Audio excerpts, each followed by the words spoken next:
even in peacetime prior to this invasion, 75 to 80% of people in Russia get their information exclusively from television. And that is basically about the number of people that are supportive of Vladimir Putin. So all the people that supported this in the first place get all their information from television, right? And the dissidents and the people who are questioning things, they still have access to the internet. But in terms of radio, television, newspapers, every single independent media outlet in Russia has been shut down. There is no independent television, there's no independent radio, there's no independent newspapers in Russia at all, not even a little bit.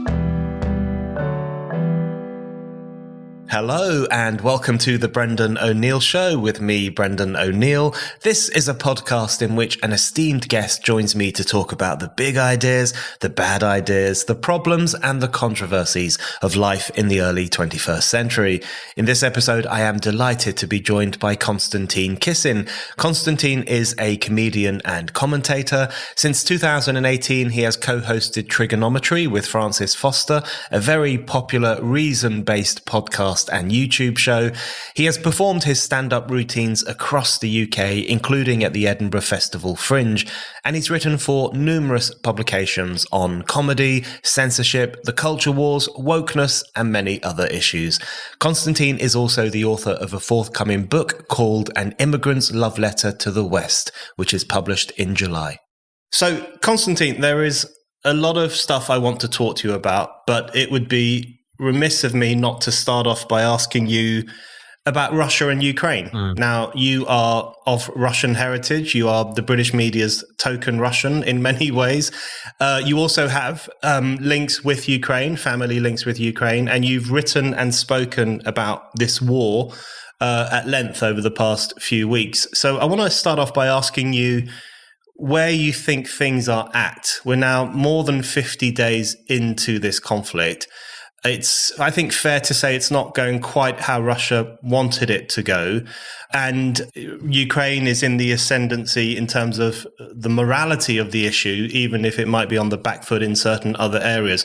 So from your perspective, how do things currently stand in relation to that conflict? Well, it's interesting you ask me that, Brendan, because I'm just about to finish a piece for my Substack in which I compare what's happening now with the Winter War, which was, of course, the Soviet Union's invasion in 1939 of Finland.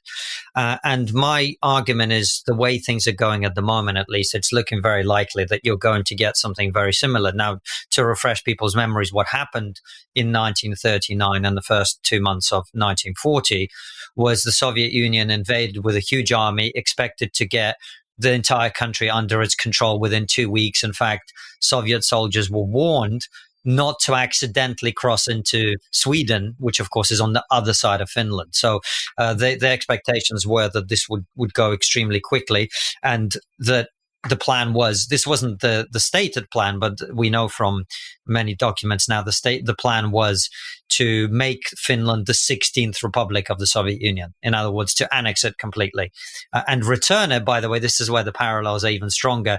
Of course, Finland was part of the Russian Empire until the empire collapsed and those territories were then lost. And it was only when Stalin managed to get full control of the country back that he started to look to expand outwards and to reconquer parts of the country that had been lost as a result of the collapse of the empire. So the parallels are very strong. What happened? Well, what happened was within 3 months, the Soviet Union lost 120 to 160,000 men and annexed a small part of Finland called Karelia, which Russia retains to this day, instead of annexing the whole country. So basically, it was a large attempted invasion which stalled, failed. The Russians were able to make some progress. The Soviets, my great-grandfather fought in that war on the Russian side, as it happens. They were able to make some small progress, annex a piece of territory, and because of the ability to sell almost anything as a victory back home, because of total control over the media, what happened was this, trading 160,000 men for a small piece of Finland was sold domestically as a big win. And I think based on what's happening at the moment, now, of course, it depends on how the conflict goes exactly. I think that is likely to be where this is going as well. I think what's happening in the east of Ukraine right now is probably going to result in some kind of long war of attrition. And from there, it just remains to be seen what happens. Of course, there are other possibilities, Brendan. It's perfectly possible that the Ukrainians, fighting as well as they are, could, with Western support militarily and financially, push Russia further out entirely of the Donbass, and maybe even look at Crimea. I don't think that's likely to happen at this point, at least. Equally, as unlikely, I think, is that Russia just overruns Ukrainian defenses in the east, and you end up with, half the country, which is where we started this conversation 7 weeks ago. Again, I don't think the way things are now, that's looking likely, but it all really depends on how these next few days and weeks go. That's a very useful analogy with the Soviet Union's failed annexation of Finland, and especially with regards to the ability of Russia to present even a pretty clear defeat as something victorious because of its control of information, its control of the media, and its tendency to promote a very singular political idea. But in relation to Ukraine, following on from that, I wonder, given how much has been invested politically and ideologically by Putin in particular into the war in Ukraine, which he has presented in very existential terms. This is a battle against Nazism, against fascism. It's about denazification, although that language is slightly changing now and they might finally do away with it. But it was presented very much as a defense of Russians in the east of Ukraine from this Nazi mob, this Nazi government in Kyiv. And it seems to me that at least politically and ideologically, Putin was really upping the ante from the very beginning. How likely is it, do you think, even with his ability to control media output in Russia, how likely is it that he will be able to spin the possibility that this existential battle against Nazism will end with Russia having its tail between its legs and holding on to Crimea? How will he be able to present even something like that as a victory for Russian prestige? Well, you touch on a lot of very important points there, Brendan. I think the first one, just for our Western audience, perhaps I should explain the media situation. So when you talk about control of the media, let's quantify that. So the first thing people should know is that even in peacetime prior to this invasion, 80% of people, 75 to 80% of people in Russia get their information exclusively from television. Exclusively from television, right? 80%. And that is basically about the number of people that are supportive of Vladimir Putin, even if they're not necessarily supportive of this invasion, right? So all the people that supported this in the first place get all their information from television, right? And the dissidents and the people who are questioning things, they still have access to the internet. But in terms of radio, television, newspapers, every single independent media outlet in Russia has been shut down. There is no independent television, there's no independent radio, there's no independent newspapers in Russia at all. At all. Not even a little bit, right? So the ability to sell anything as a win is very, very strong. Now, in terms of the outcomes, again, you've got to remember that in terms of communication, there is this thing that we sort of in the West think, well, we gave this statement that this is how things are going to be, and we're going to be held against that. We're going to be held to that word, and people are going to look at, did we achieve our objectives or not? It's very different in Russia. So give you an example, in 2014, when Vladimir Putin said, those soldiers that showed up in Crimea that have no insignia and that are impossible to identify, these are not Russian soldiers. These are not, and he denied it for several days in a row. And then, of course, later he admitted it and gave out medals. Now, imagine if Boris Johnson and British troops somewhere claimed they were not British troops and then eventually acknowledged that they had been and gave out medals. I think there would be quite a reaction. In Russia, the reaction was, great, our commander-in-chief tricked the evil enemy into allowing us a tactical advantage. So the ability to change the narrative post-factum is very much there. And so I don't think there's going to be that much of a difficulty selling, for example, let's say, the result of whatever happens is, and I'm not saying this is what will happen, but let's say it is, the current territories that are controlled by the so-called two breakaway republics and Crimea are allowed, and Ukraine agrees that these are allowed to be independent. And they have some kind of another fake referendum like they had the first time, a referendum where, the military controls the land isn't really a referendum, but they're allowed Let's say something like that happens, people vote, they can sell that domestically very easily. You make the point about denazification. The reason they're no longer saying that is that they no longer can maintain that narrative, because otherwise, if you genuinely believe that Ukraine is overrun by Nazis, you have to take over the whole country. Well, now that it turns out that they can't, suddenly Ukrainians aren't Nazis anymore. And this will continue to happen over time. So really, whatever the end selling thing is, whatever is being sold to the Russian people at the end, will be matched very closely to what's happened on the ground. And most people in Russia won't even notice that it's happened. I want to ask you about your view on NATO and NATO's role over the past few years. Now, I'm one of those people, I've been very critical of NATO for a very long time, including its interventions in Libya, the former Yugoslavia, and I am one of those people who does think it was problematic the way in which NATO moved ever eastwards. And I'm far from alone in thinking that. Even Margaret Thatcher made similar comments after the end of the Cold War. Let's not go too far. Let's not go to Russia's borders and so on.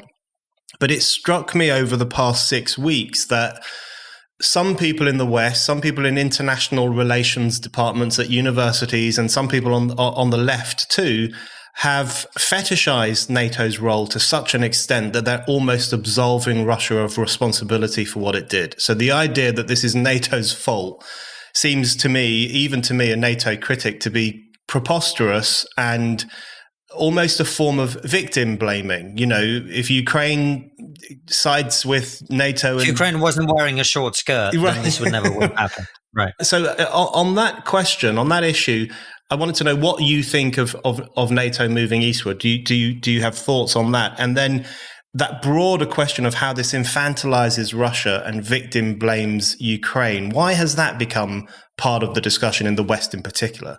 I have a very long and complicated answer to your question, Brendan, which I fear may be too long and too complicated. But I acknowledge that Russia is unhappy at NATO's expansion eastwards. And not only do I acknowledge this, my father used to be a junior minister in Boris Yeltsin's government in the 90s, whose job it was to deal with the countries of the former Soviet Union. So I'm well aware of the way that Russians perceive this, right?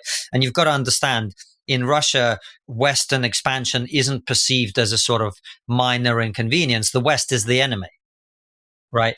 So the enemy, quote unquote, is getting closer to our borders. So that is a legitimate argument for Russia to be concerned. Of course it is. But I think some of the narratives that have emerged since, particularly people like John Mearsheimer and others who are pushing some of these narratives beyond where they credibly could go. And the reason I say this, for example, one of the big narratives is what happened was Russia and Ukraine were living peacefully and happily together since the collapse of the Soviet Union. And then what happened is the evil American capitalist pig dogs came along and they caused a coup in 2014 in Ukraine, after which the country turned in a westward direction. And now this is what Russia has been concerned about. This is completely untrue. So I give this example often because it's helpful. Do you know what they call double glazing in Ukraine in the first years after the collapse of the Soviet Union? They call it Euro windows. Do you know what they call like the types of pristine lawns that we have in the UK, in Ukraine? Euro lawns, right? After the collapse of the Soviet Union, one of the things that started happening, particularly among younger cohorts in Ukraine, is there was a big shift towards everything that was new and good and perceived as being new and good was considered to be coming from the West. My grandfather, who was a Russian speaker all his life in southern Ukraine, the moment the Soviet Union collapsed, the first thing he started doing is speaking Ukrainian. My aunt, who is his daughter, she is a Russian-speaking Ukrainian, and I always apologize to her, not that she listens to any of my interviews, but for saying this, she speaks terrible Ukrainian, but she does anyway, because many people felt, even Russian speakers and ethnic Russians, that now that we are Ukraine, we're an independent country, we've got to forge our own identity. So since 1991, the country has been moving ever more in terms of people's minds and mindsets, ever more in the Western direction. And so the reason that what happened in 2014 happened was that people got fed up of Ukraine being prevented from choosing its own direction, right?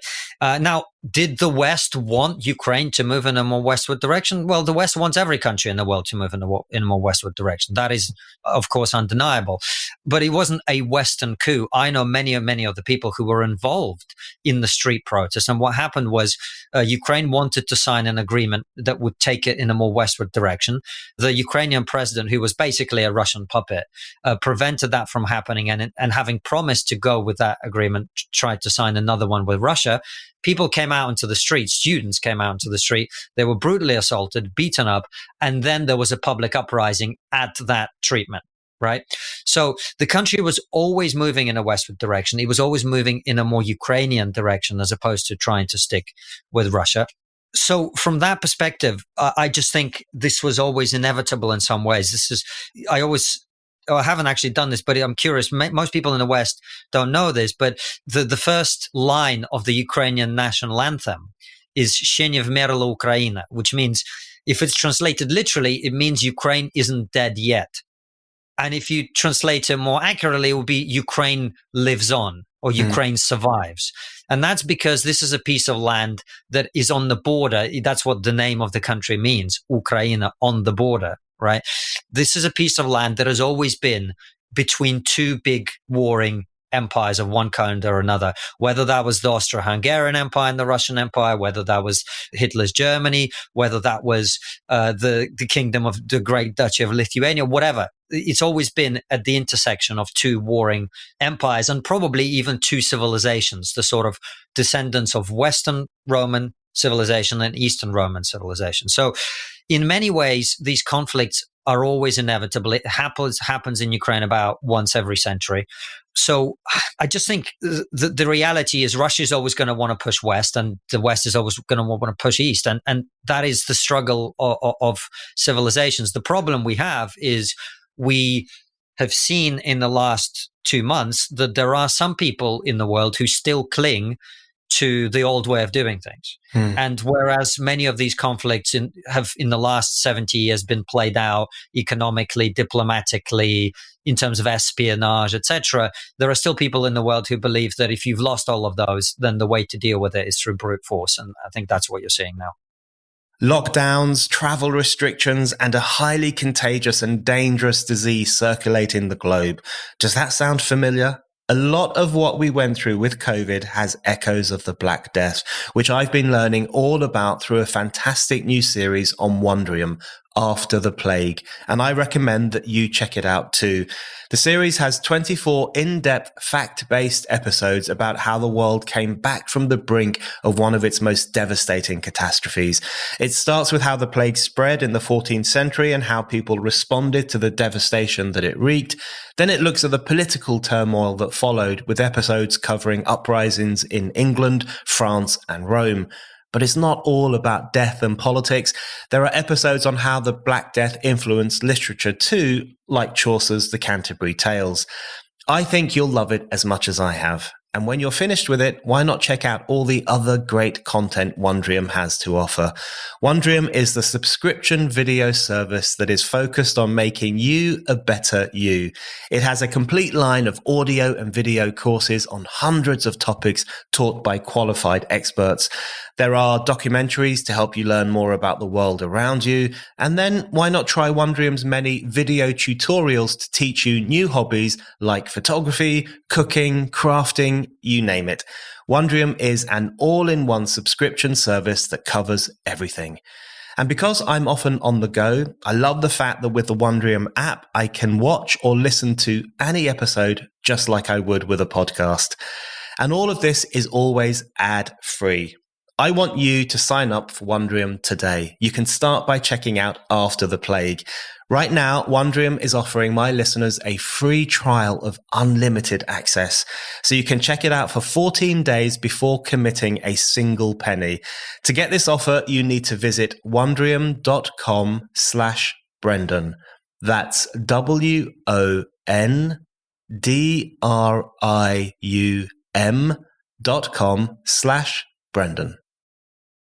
Keeping on the topic of how I don't want to be too Western-centric, that's the worst thing you can be these days, but just on how we are talking about all of this, we as in the West. And one thing that I have found mind-blowingly frustrating over the past few weeks is the way in which often the kind of people who would consider themselves to be on our side, so they would be critical of wokeness, they would be in favor of freedom of speech, they might be, I don't know, critical of the European Union, all those kinds of things that they might share in common with people like me. I have found myself at loggerheads with them in relation to the Ukraine question, because it seems as though their open-mindedness has become a kind of almost a conspiratorial way of seeing the world. It's not even, it's not really critical thinking. It's cynical thinking, which disbelieves everything. And so the narrative that we are being given on Ukraine, and I'm sure there are aspects of that narrative that we would be perfectly at liberty to criticize and to talk about, but they see all of it as concocted. This is a distraction. People are taking attention away from the Pfizer documents, if I hear one more thing about those Pfizer documents, or this is just another way to galvanize the dumb public now that COVID is fading away. What do you make of that kind of discussion, and how have you dealt with it if you've come across it? Yeah, I probably haven't dealt with it as well as I wish, because this is obviously an issue, I was going to say, in which I'm emotionally invested, and of course I am, because I have family in Russia and Ukraine, and millions of people in both countries are suffering and will continue to suffer. So it is something that I care deeply about. But mainly I've struggled to deal with it because I felt like people with whom I naturally would, as you say, have some areas of consensus and agreement have gone so far off the deep end, I don't even know how to have a conversation with them. That's the difficulty I found. And so probably in the last few weeks, you might even say, alienated a portion of my audience, quote unquote. It's not something I've ever particularly cared about. I just tried to say what I think, and whoever likes or dislikes that, they're the audience, right? But yeah, I probably have got into a fight or two with people because of it, because I think you're right. We've got to a point where it's cynical thinking, and I don't even necessarily always blame those people, although of course personal agency is utmost, and at the end of the day, we are all responsible for the things we say and do. But as you know, I've documented over time, and I'm sure you have as well, the level of media misrepresentation and the outright lies we have seen over the last 6 years now, particularly. It was happening before, but not on quite the same scale. And so I don't really blame people for looking at a mainstream media which lied to them about Brexit, which lied to them about Trump, which lied to them about COVID, which lied to them about vaccines, which lied to them about almost everything. At least that's how they would experience it. Now that same media is unanimously in favor of certain things on Ukraine. And they're going, well, they've lied to me about all those other things. How can I really trust this? My difficulty with that is I know this situation from the inside. So when you had people running around saying Ukraine is overrun by Nazis, I was like, I'm a Jewish Russian guy who goes to Ukraine 3 times a year. And every bloody time I get on a plane, do you know who it is? It's me and 299 Orthodox Jews who are on a pilgrimage to Uman in Ukraine, right? In full garb. So if this was a country overrun by Nazis, I don't know how far they'd make it. So this is where the difficulty is coming for me, is where people who maybe don't know enough about this just regurgitating certain things. And because of that, I've had, and Brendan, not to suck up to you, but I'll say this for our listeners, because I do actually think it's important. I've challenged quite a lot of people on the things they've said about Russia and Ukraine, publicly and privately. And you wrote an article about Russophobia, and I sent you a message on WhatsApp, sort of, teasing you about it and going, maybe you're going, I think I might have said you're sounding like Diane Abbott or something, slightly jokey, but could have been perceived as insulting. You're the only person who's taken that well. Everybody else clings to the narrative and is unable to hear any disagreement. And that has been quite extraordinary to me. So kudos to you for that. But yes, it's extraordinary what's happened. And look, some people's brains have been broken by the last 6 years. And I think locking people in their homes for 2 years or close to 2 years hasn't helped. I think the collapse of the credibility and trust in the mainstream media is obviously a big factor here. And I think we're all struggling to find the answer to this question, Brendan. How do you people are like, well, we need to rebuild trust in the mainstream media. It's like, well, No. They need to become trustworthy first. Yeah. Then we can rebuild trust. So I don't really have any answers beyond what I'm trying to do, which is to give people what I think is a factual and accurate perspective. I've spent a lot of time monitoring what the Russian media are saying, what is coming out of Russia. And one of the things that's really bothered me, particularly in the last few weeks, has been not so much in the last few weeks, but in the first few weeks of the conflict, when people were scrapping around and looking for the right narrative to latch themselves onto, was how predictable it was. I'd watch something on Russian propaganda TV, and then a week later, I would start to see that popping up on Twitter from the people who don't themselves watch Russia TV, but those ideas are somehow being laundered through and are popping up a week later in Western discourse. So yeah, it's a big problem that's been caused by media lies and deceit and misrepresentation. And, we're going to have to, as a society, we're going to have to come to some kind of way of dealing with that. And I've got absolutely no idea how to do that.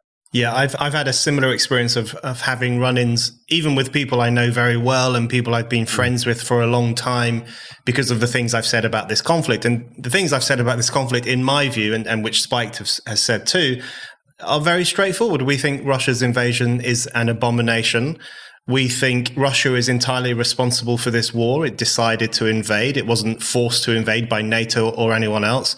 And we want Ukraine to win. I also think that some of the realism wing of international relations and media coverage is often cowardice disguised as realism, because they're often actually saying the best thing would be if Ukraine surrendered and gave up a part of its territory and stopped this ridiculous fight and brought the war to an end.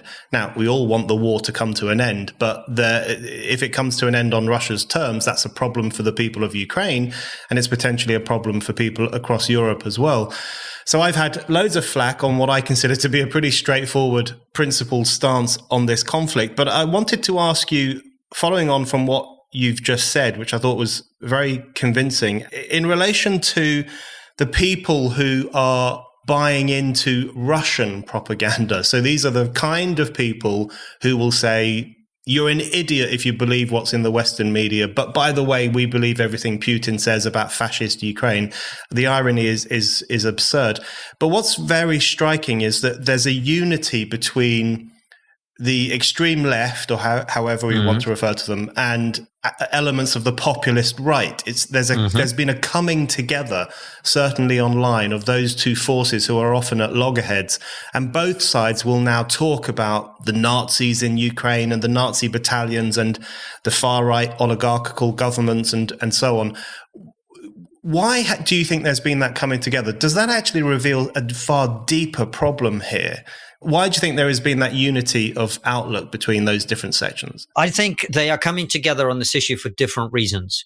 My working theory, I'm not claiming this is the truth, but this is how I see it, is that, look, the far left hates the West and always have. And so they perceive any enemy of the West as a friend to them. They have always got into bed with foreign dictators. I mean, George Galloway is a good example of this, right? And so they will continue to do this. And to them, this is the perfect opportunity, right? Finally, someone is coming. And by the way, Sergei Lavrov, the Russian foreign minister, is openly saying now that the point of what they're doing in Ukraine is to push America out of Europe, is to push America out of this idea of American domination, is to end American dominance around the world, which sits very nicely with the views of the far left and the West, as you well know, right? The West is the evil Satan who is oppressing everybody everywhere, and it is our job on the far left to prevent that from happening. So that's why I think the far left is taking this position. On the right, I think there is a few different things going on. The first one we've already talked about, which is there's a portion of the populist right who are so disillusioned with the mainstream media that they now believe that the best thing to do is to believe Russian mainstream media, because Western mainstream media is so evil and deceitful. And it, as I've talked about earlier, it has been deceitful. But I'm not sure that necessarily means you have to believe Russian propaganda. And then also, particularly from America, Brendan, I think most of this is actually coming from America. If you look at the recent polling, it's only really out of the Western countries, only really in America where there's any sort of genuinely significant portion of the population who believe that this is the West's fault or anything like that. In Britain, those numbers are actually very small. And I think in America, there's a long-running and perfectly respectable, by the way, isolationist position, which is the United States should not get involved in foreign wars. It should not interfere in things that are none of its concern. And by the way, on the vast majority of foreign conflicts in which the West has embroiled itself in my lifetime, I am completely on board with that position, right? The idea that America needs to go and invade Iraq or Afghanistan or any of those other countries is at best questionable. At the very best, certainly Iraq was just an abomination, as you say, about what's happening in Ukraine. Afghanistan, there could be a bit more of a debate. Again, Syria, Libya, the fact that we're helping with what's happening in Yemen. I mean, we could go on. We could go on for hours. I don't support any of that, but this is completely different, right? This is a totally different situation. And perhaps I should probably very briefly explain why, because otherwise people just hear it and go, well, how is it different? It's not. The main reason it's different is, first of all, Russia and Ukraine are responsible for over 20% of all wheat that is exported in the world. Russia, Ukraine, and Belarus are responsible for a huge percentage of all fertilizer that is produced and exported in the world. Russia and Ukraine produce all sorts of other essential raw materials that we consume in the West and around the world. So for those economic reasons, this is a conflict with huge impact, unlike any other. It also is a conflict with huge impact because you're dealing with a nuclear superpower. Right. And a nuclear superpower that has explicitly said under Vladimir Putin for years and years and years, their objective is to de-NATOfy Eastern Europe. That means Poland, Latvia, Estonia, Lithuania, Hungary, Czech Republic, Slovakia, and on and on and on and on, come out of NATO and go back to where they were prior to 91, which is puppet states of the Russian regime. Right. So that is very different to a civil war in Syria, and that is very different to a completely unnecessary and unjustified invasion of Iraq. However, if your broad worldview is you are an isolationist who believes in keeping America out of foreign wars, well, this is just another thing that's come along, and now you're being asked to get embroiled in yet another thing, and you don't know much about it. You could be 20 years old, born after 9/11. You could be 25 years old, have no memory of 9/11. You certainly don't remember the Soviet Union. You certainly don't remember the propaganda that was coming out of the Soviet Union, as you and I do well. And so all of this is a new thing, and you're coming at it from a perspective of, as we just talked about, everything you're being told is untrue. And now on YouTube, as we've seen over the last 6 years, there's some genuine, actual information that here's a guy giving you a lecture about why this is all your fault. And that appeals. Yeah, absolutely. I completely agree, by the way, on those other interventions. And I've always been an anti-imperialist since I was 18 years old. I've opposed all of those wars, all those interventions that you mentioned, including the Afghanistan one, which I think just became so disastrous so quickly. And that's one of the reasons why I oppose what Russia is doing to Ukraine. And to me, it's pretty uncomplicated. The reason I'm an anti-imperialist is because I believe in people's right to national self-determination. I believe in people's right to national freedom, and that people within a given territory should have the democratic authority to determine their own affairs without the interference of external actors or external military powers. And I support that as much for the people of Yemen as I do for the people of Ukraine. But although, as you say, there are huge differences here as well because of the global implications and the implications for Europe most immediately. One thing I find quite striking is that some of the critics of the pro-Ukraine line that is pretty widespread in the West, that they will say things like, well, what about Yemen? Did you know that tens of thousands of people have died? And I think, yes, I did know that because we've been writing about it on Spiked, whereas you people have never mentioned it before over the past 7 years. So that kind of thing I find quite amusing too. Brendan, if I can just jump in very quickly, the one other point I wanted to make about this sort of isolationist right is, as I said, I think it's a perfectly respectable position. But I think the reason it's not being articulated in that way is that in our modern society, it's become sort of uncouth and impolite to say, I don't care people are being killed and raped and whatever, massacred. You know, we should stay out of all foreign wars.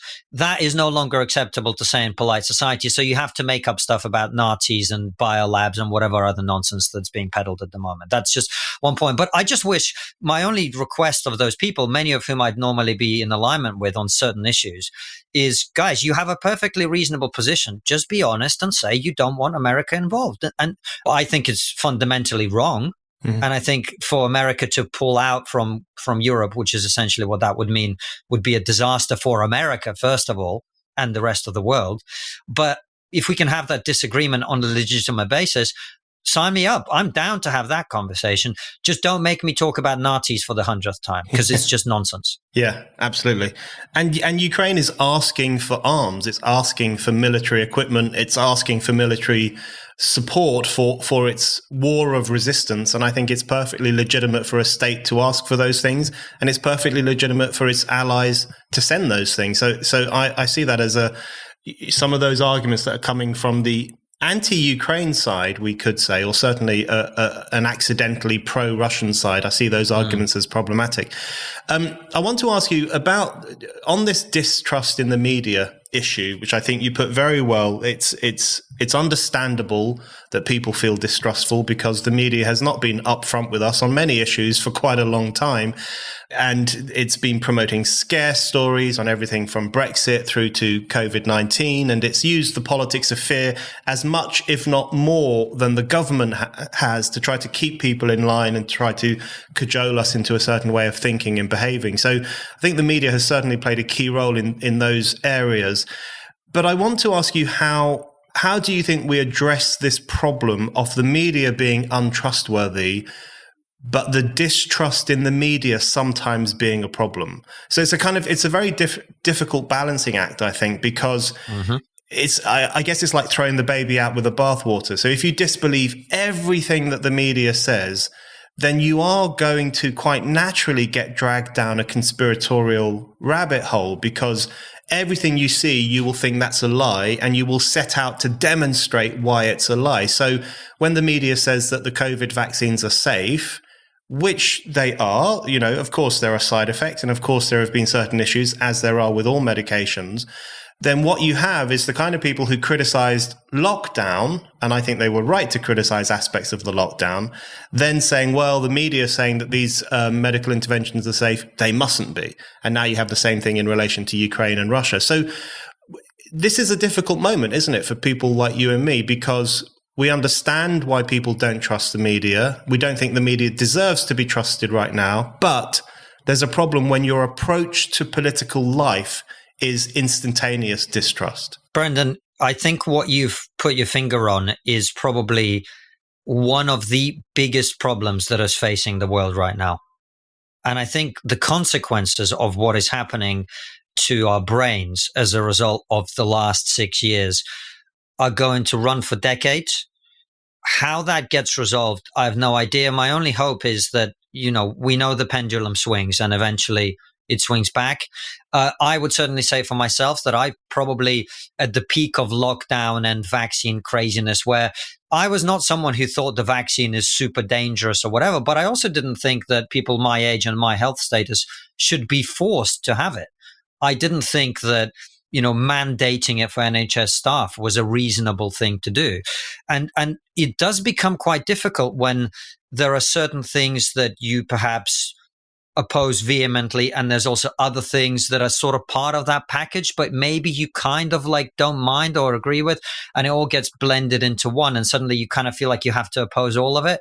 And I think I probably would have flirted with that, towards the end of last year. And I'm glad that I had a bit of a wake-up call, I suppose, by actually getting COVID and getting it pretty badly and going, look, it's still pretty safe for someone my age and my health to not be vaccinated.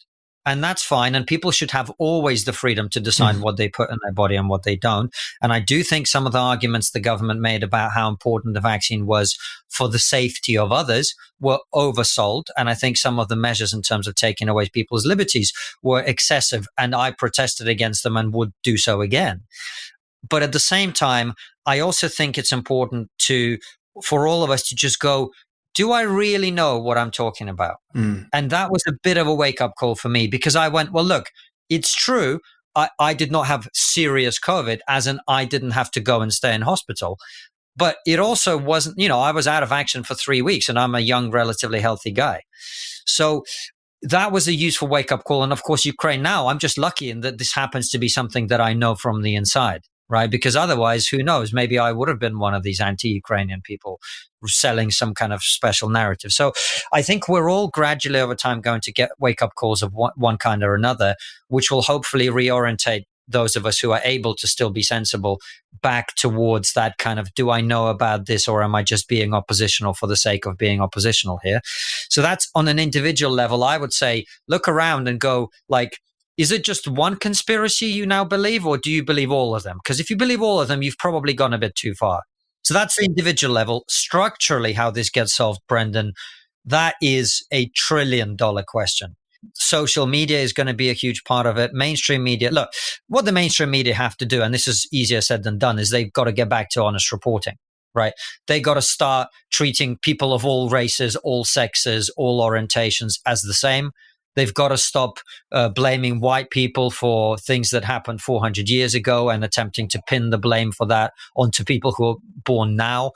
They've got to have a reasonable approach to people from different sides of the political spectrum. And when someone is on the right, they should be treated just the same as they are on the left. Men and women should be treated equally. All of these things need to be brought back into some kind of semblance of sanity. That is how you begin to recapture, I think, people's trust. But it's going to be a hell of a long process. And whoever, by the way, cracks that technical problem is going to be a trillionaire. So I hope there's a young kid somewhere watching who's going to build the next platform that's going to help us all have conversations without what we've got now, which is not really conversation. It's, I have a belief and here's a bunch of information I can pretend confirms that belief, and that's all I need to ever listen to. Have you signed up to Spiked daily newsletter yet? It's called Today on Spiked. Every day you'll get a roundup of all our content, plus some exclusive commentary from the Spiked team.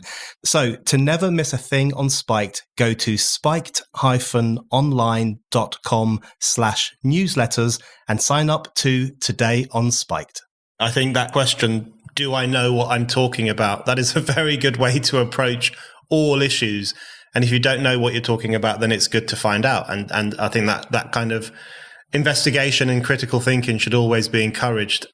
On that issue of getting back to common sense and being sensible again and how to restore that in public life, I want to ask you, because obviously you've been talking about this on Triggernometry for the past 4 or 5 years. You've been writing about it as well.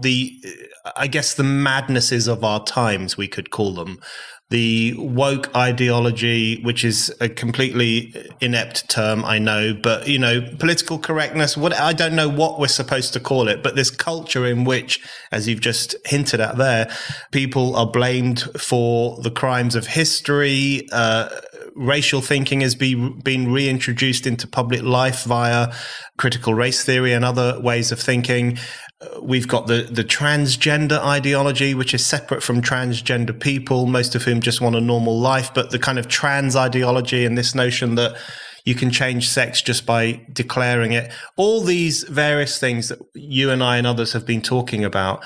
How do you think the battle against the excesses of that is going at the moment? Because my feeling is that it's sometimes like one step forward, 2 steps back, because you have these small victories and Boris Johnson temporarily comes to his sense on the trans issue, but it still goes on and on and on, especially in educational institutions, in large parts of the mainstream media, in social media. How do you see the war for common sense going at the moment? It's interesting. I think I would say it's 2 steps forward, 2 steps back, in that I don't feel that the way I felt 3 years ago, for example, where I felt that it was a losing battle and we were basically struggling to keep our heads above water in getting recognition for what we're talking about, I think. Now we've got to a point where I think simultaneously there's a lot of good that's happening from our perspective. And I also think we're starting to get to a point which I always said we would get to, Brendan, from the very beginning. The moment I became aware of, and I'm glad you made the distinction between transgender people and the trans ideology, because I think it's easy to lose sight of that fact sometimes when we're having this conversation. I've interviewed probably as many trans people as anyone else in the last 4 years on Triggernometry. And so I know that these people exist. I know that there are many people for whom it's a genuine concern that they are expressing, and they're living their lives as they wouldn't even say as the opposite sex. They're living their lives by dressing and behaving as the opposite gender to which they are, and for all intents and purposes, not causing any problems to anyone, including themselves. But at the same time, I've always said that given what we're now, particularly the mainstream public, are finding out about some of the things that had been happening in the name of this ideology, I always said the trans thing would be what would break intersectionality and what would break wokeness. And when you start to see the wave of detransitioners, these are people who started to transition because they were pushed down a pathway by their parents, by their schools, by their doctors, and are now regretting it. And you see more and more of these people popping up now. When you see we had a whistleblower from the Tavistock Clinic talking about some of the things that were happening there. When you see some of the overtly sexualized education, particularly in America, that's been happening with children in schools. We just had this story about this sex show, a theater in Bristol, which just been cancelled. And you're going, these people are teaching 5 and 7-year-olds about clitorises. What?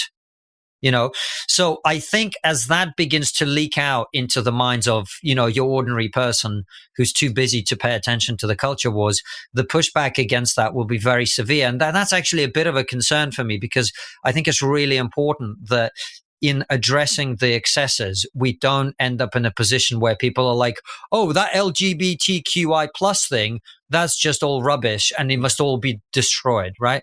Because I think some of the hard-won rights for sexual minorities and for people who are just different in one way or another are really important to preserve in this conversation, even as we acknowledge just some of the awful excesses of some of the things that have been happening. So I think what we're starting to see is the voices of people like us are becoming heard more broadly.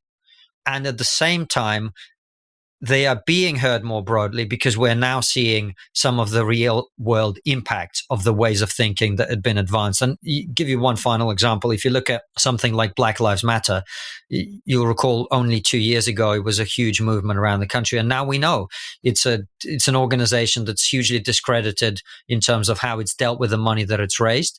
And more importantly, much more importantly, Brendan, look at the cities where this moronic notion of defunding the police was actually advocated for and put in place. What happened? Well, guess what, Brendan? If you take police out of cities, that many of which are majority black, it's black people who suffer from the lack of policing and from the spike in crime.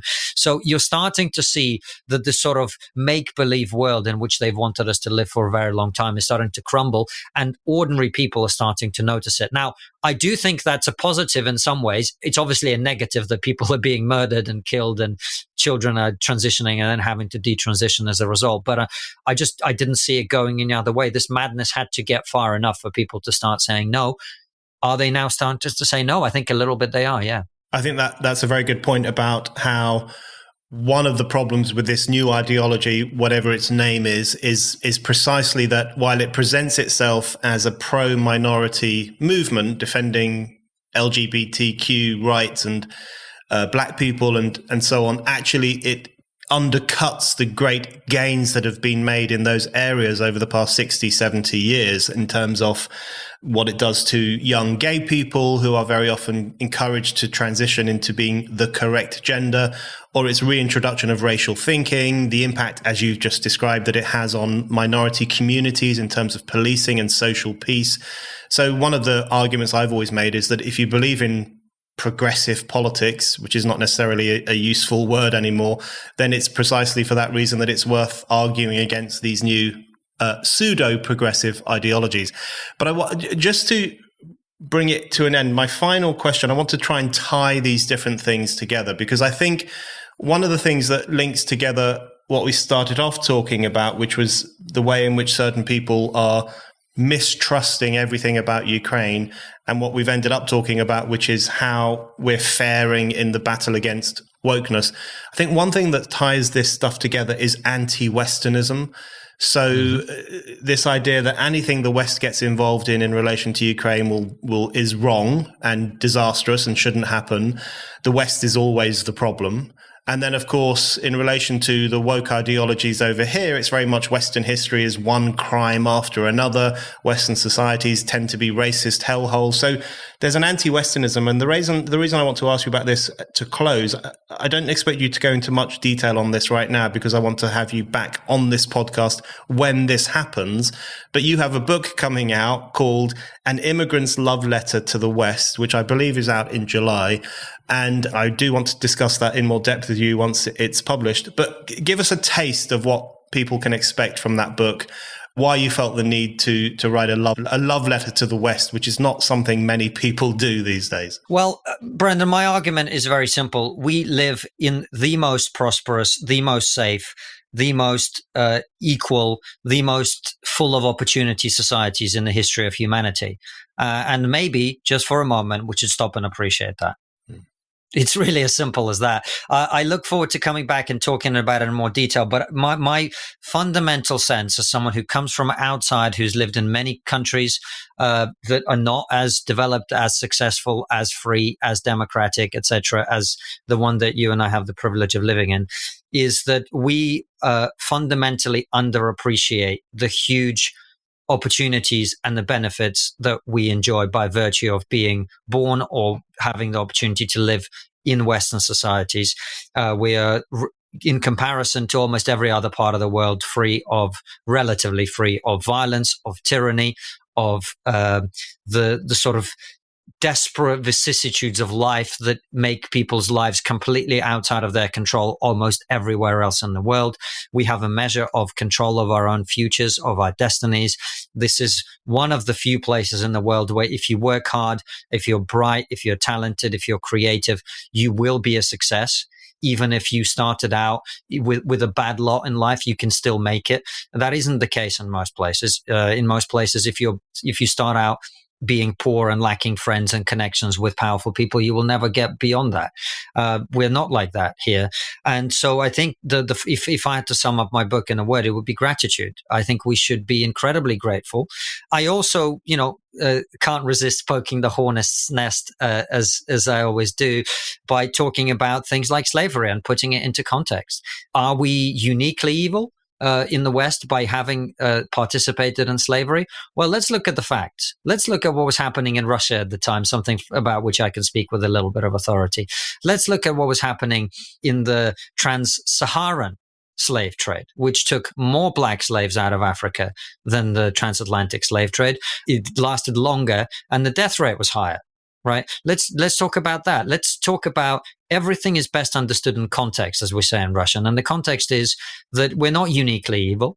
We are just like every other group of people in the history of humanity. We have our flaws, we have our strengths, but through our history, we have built some of the best societies to live in the world. Let's enjoy it. Let's appreciate it, and let's stop tearing them down. Konstantin, thank you very much. Thanks for having me.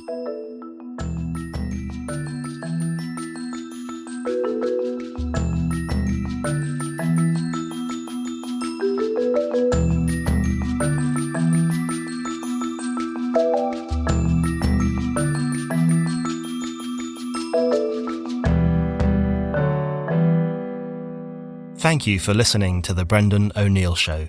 We'll be back with another guest and more discussion. Don't forget to subscribe, and in the meantime, keep reading Spiked at www.spiked-online.com.